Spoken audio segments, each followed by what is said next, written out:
Oke, kita lanjutkan lagi. Saya share screen dulu.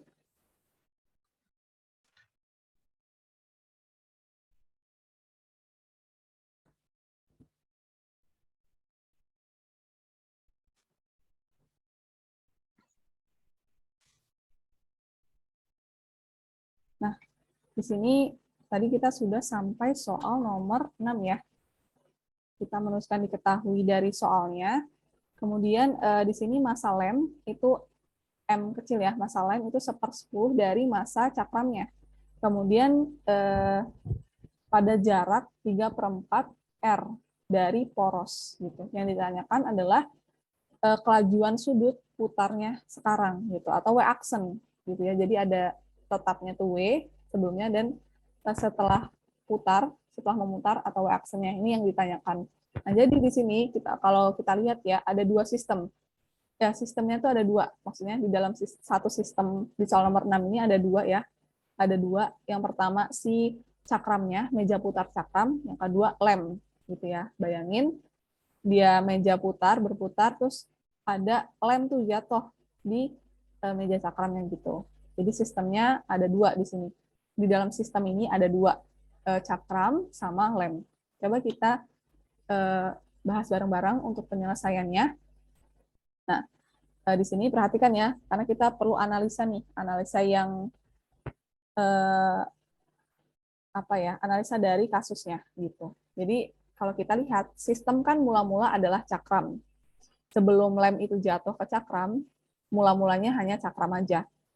Nah, jadi momen inersia cakram silinder pejal. Nah, ini bendanya silinder pejal. Jadi kalau silinder pejal, momen inersianya adalah setengah dikali massa dikali R-nya atau radiusnya ya di sini, kuadrat gitu.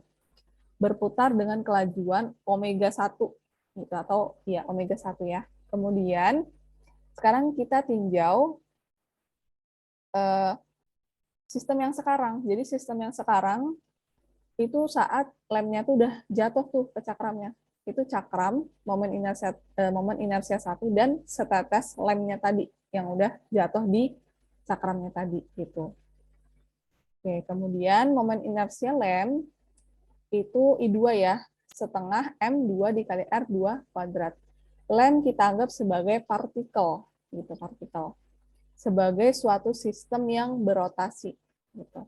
Dengan kelajuan sudut baru yaitu omega aksen. Jadi sistemnya yang sekarang itu cakram dan juga setetes lem. Gitu ya. Bayangin konsepnya, bayangin kasusnya.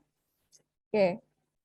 Kita lanjut ke massa cakram M1 itu kan M besar tadi dan jari-jari cakram itu R besar. Momen inersia cakram I1 itu setengah M1 dikali R1 kuadrat. Nah kan momen inersia cakram tadi ya sudah kita uraikan setengah dikali massa dikali R kuadrat. Di sini massa cakram itu M besar. Dan jari-jari dari cakramnya itu R besar. Jadi setengah MR kuadrat sekarang di sini. Jadi bedain ya yang kapital sama yang huruf biasa gitu. Karena simbolnya beda gitu. Jadi kalian harus paham juga beberapa simbol yang ada di fisika gitu. Jadi nggak bisa disamain. M ya udah M, R gitu. Punya maknanya masing-masing, punya arti masing-masing.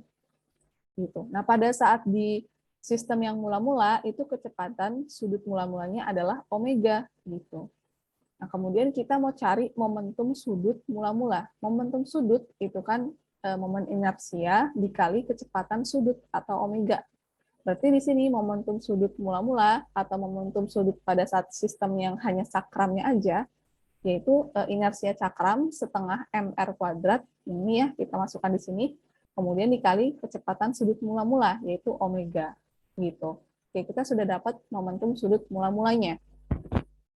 Selanjutnya kita uraikan lagi sistem yang kedua, ya sistem cakram dan juga lem. Gitu.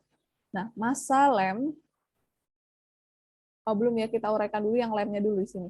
Massa lem itu M2, jadi massa lem itu 1/10 dari massa cakramnya, ya 1/10 M besar.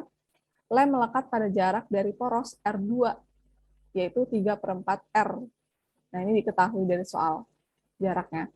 Nah, momen inersia lem dianggap sebagai partikel. Jadi I2 itu setengah mr kuadrat gitu. Kemudian kita masukkan ya, kita uraikan, masukkan lagi.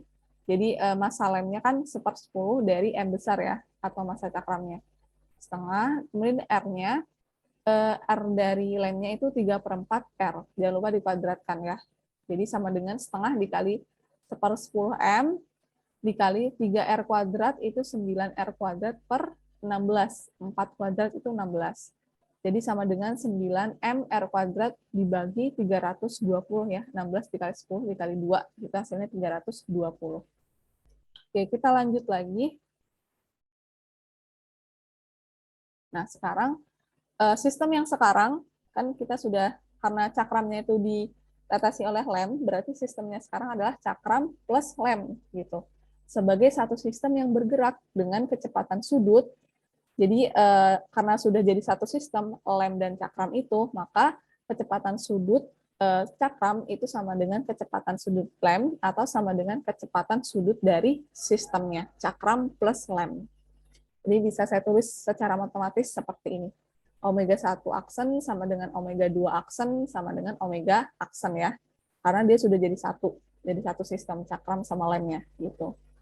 Dengan menggunakan hukum kekalan momentum, jadi hukum kekalan momentum berarti momentum awal sama dengan momentum akhir gitu ya. Momentum awalnya karena ada dua ya, lem dan cakram. Di sini yang satu itu cakram, yang dua itu lem. Jadi L1 ditambah L2, momentum awal momentum awal 1 sama ditambah momentum awal 2 sama dengan momentum akhir L1 aksen ditambah L2 aksen gitu.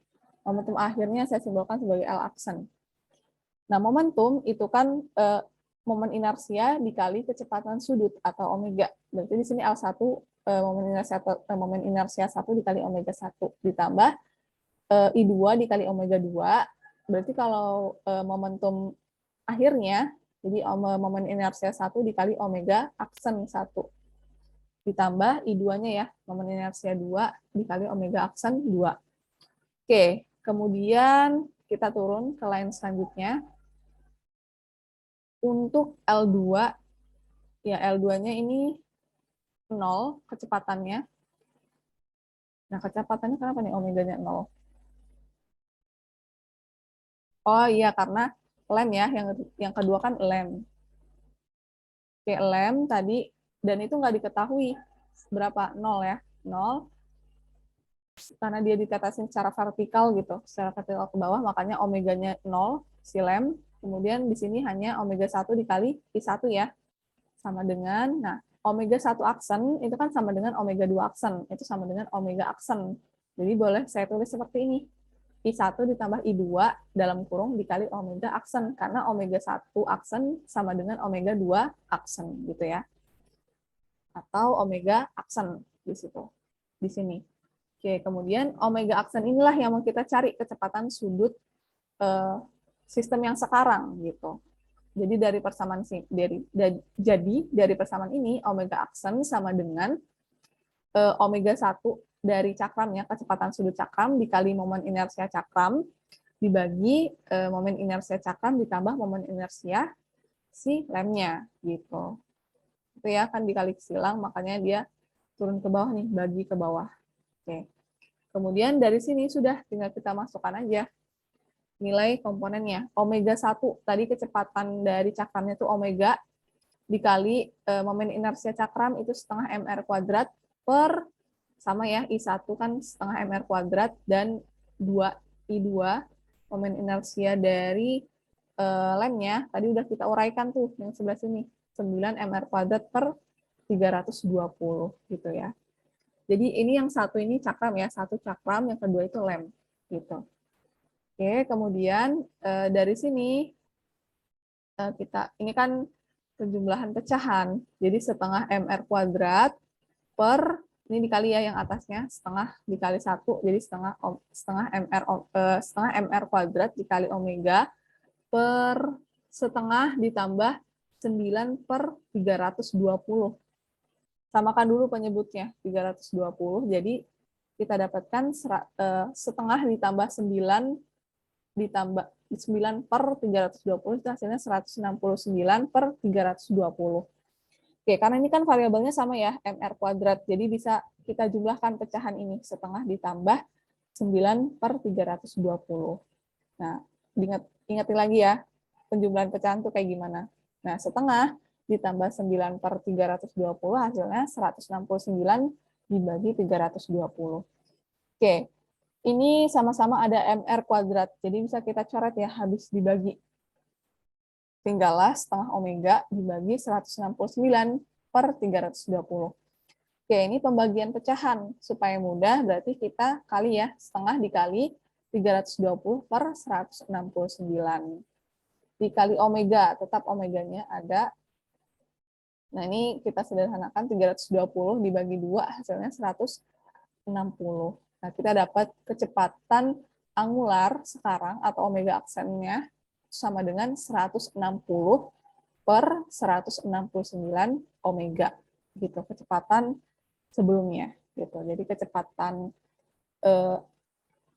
sudut sistem yang sekarang cakram plus lem itu sama dengan 160 per 169 kecepatan sebelumnya, kecepatan awalnya gitu. Kecepatan sudut awalnya. Oke.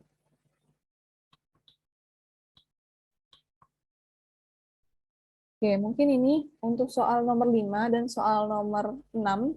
Silahkan kalau ada yang ingin ditanyakan.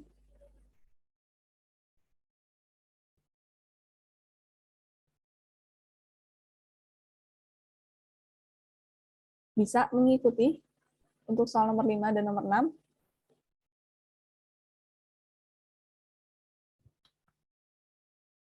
Halo? Gimana? Atau masih belum, apa ya? Ya setidaknya bisa mengikuti dulu deh langkah-langkahnya gitu.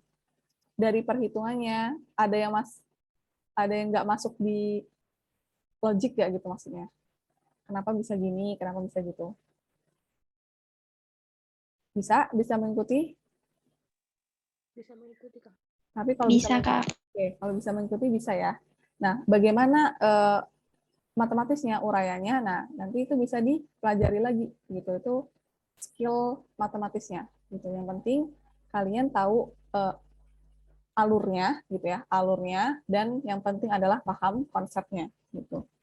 Paham konsepnya. Kalau sudah paham konsepnya, insya Allah bisa dapat feeling, intuisi untuk mengerjakannya gitu. Jadi saya tekankan dipelajari lagi ya untuk beberapa soal tadi yang penjelasannya cukup panjang, analisanya juga perlu analisa yang cukup gitu, dipelajari lagi ya semualah kalau bisa 1 sampai soal nomor 6 dipelajari lagi. Mungkin kalau saya ngomongnya kecepatan atau putus-putus di tempat kalian karena sinyalnya yang nggak terlalu bagus gitu ya atau kurang mendukung, bisa dilihat lagi di rekaman video tutorialnya gitu ya. Jadi nanti kan ini saya rekam nih videonya, itu saya upload kok, jadi bisa kalian akses gitu rekaman videonya.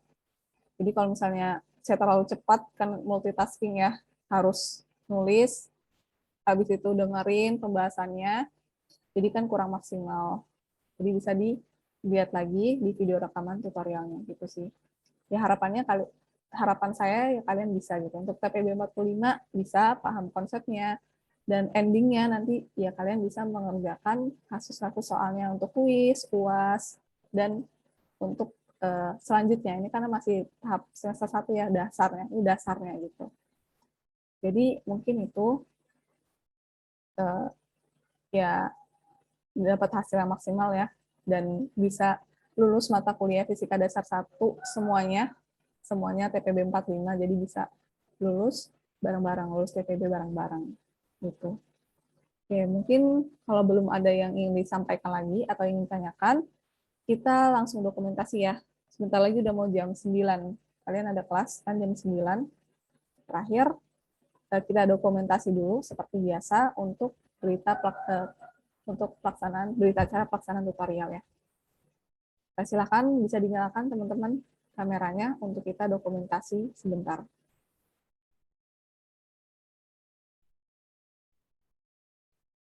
Ya, untuk link rekamannya itu bisa kalian akses di deskripsi WhatsApp grup ya. Dipelajari lagi, diulang-ulang lagi materinya sampai paham konsepnya dan ngerti, dapat feelingnya untuk ngerjainnya gitu.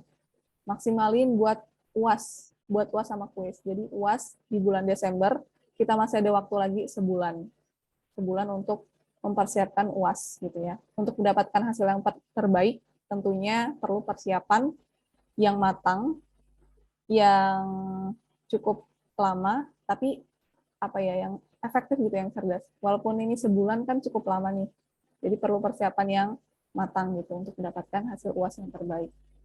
Gitu. Jadi kita maksimalin di belajar kita ya. Gitu. Oke, kita mulai dulu. Di sini ada 3 slide, jadi ada 3 kali pengambilan gambar. Kita mulai dari slide yang pertama. Oke, 1, 2, 3.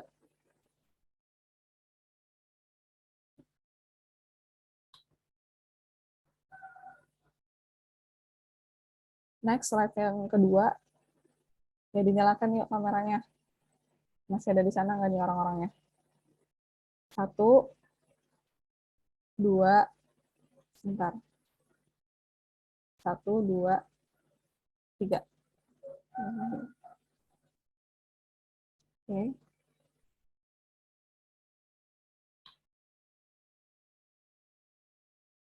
Lanjut, slide yang ketiga.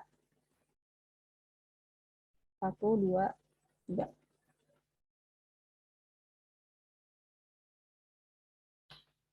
Oke, oh iya.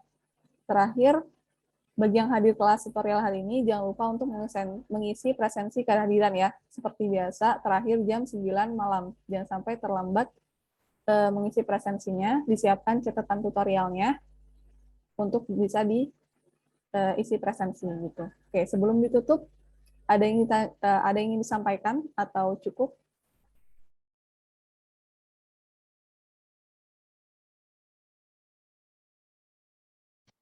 Cukup, Kak. Cukup. Yang lain? Cukup, Kak. Ya, cukup ya. Ya, baik. Silahkan dipelajari lagi kalau ada yang bingung atau kurang jelas, Cukup, nanti bisa Kak. kita diskusikan bareng-bareng ya. Oke. Demikian kelas tutorial pagi ini. Semoga yang sedikit tadi dapat bermanfaat. Semangat terus belajarnya, gitu ya. Kita maksimalin belajar kita hingga mendapat hasil yang terbaik di akhir nanti, gitu. Apabila ada salah kata, saya mohon maaf. Saya akhiri. Wassalamualaikum warahmatullahi wabarakatuh. Selamat pagi semuanya dan selamat menjalankan aktivitas selanjutnya. Waalaikumsalam warahmatullahi wabarakatuh. Terima kasih, Kak. Terima kasih, Kak.